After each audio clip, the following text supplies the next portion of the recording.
熟了。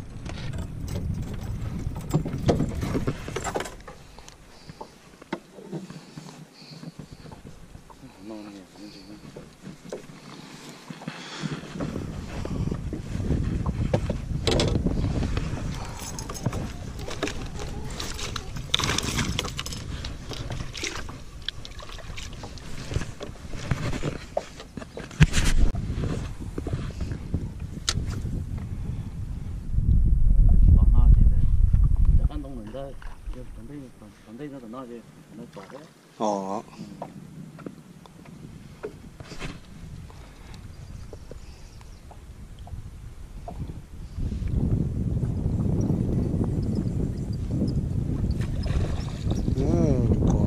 sẽ tổ chức tổ có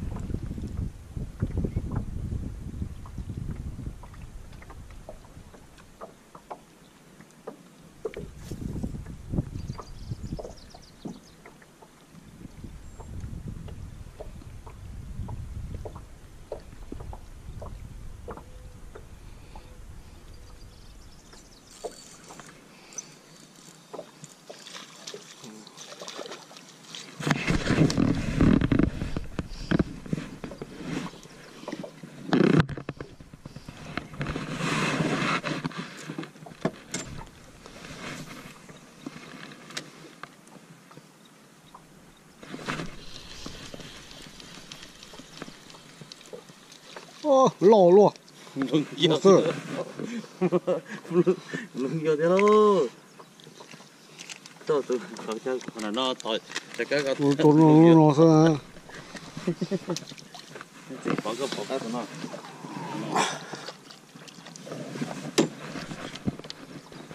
他等车得整个车都老呢，都闹事，不找。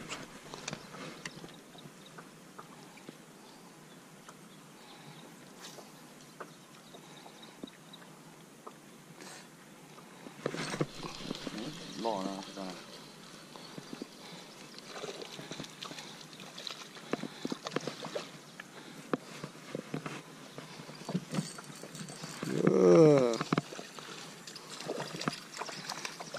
Shito nó sẽ ok.